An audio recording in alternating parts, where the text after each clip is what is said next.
ఎన్టీఆర్ జిల్లా వత్సవాయి మండలం అల్లూరుపాడు గ్రామంలో ఒక వింత సంఘటన చోటు చేసుకుంది. వేప చెట్టుకి కళ్ళు కారుతున్న దృశ్యం అందరినీ ఎంతగానో అబ్బురపరుస్తుంది.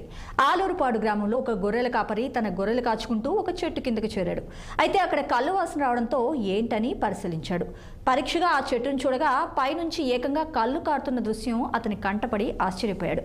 అది చూసి తన దగ్గర ఉన్న మంచినీళ్ళు తాగే ముంతను చెట్టు కట్టేశాడు. ఇంకేముంది, అందులోకి ఏకంగా కళ్ళు రావడంతో ఆనందంతో గంతులు వేశాడు. బ్రహ్మంగారు చెప్పినట్లు వేప చెట్టుకి కళ్ళు పారడంతో సాక్షాత్తు అమ్మవారు తన కంటపడినట్లుగా ఆనందం వ్యక్తం చేస్తూ ఆ అమ్మవారు అందరినీ చల్లగా చూడాలని కోరుకున్నాడు సదరు గొర్రెల కాపరి. మా గ్రామంలో ఈరోజు నేను ఈ చిరుగల్లి గొల్లికి వచ్చానండి. మా నాన్నగారు లేకపోతే నేను వచ్చానండి. అయితే ఇక్కడ వేప చెట్టుకి కింద కళ్ళు గారుతుందండి. స్మెల్ వస్తుందండి. అది ఏందని చూశానండి. పైకి చూస్తే కళ్ళు గారుతుంది. ఆ కళ్ళు కొంచెం చేతులతో పట్టుకుని టెస్ట్ చేశానండి. ఈ శ్రావణ మాసం కాబట్టి ఇప్పుడు ముత్యాంతలే అమ్మవాళ్ళు ఉంటారు కదా, ఆ అమ్మవారే ఇక్కడ బ్రహ్మంగారు చెప్పినట్టుగా కళ్ళు గారుతుందండి.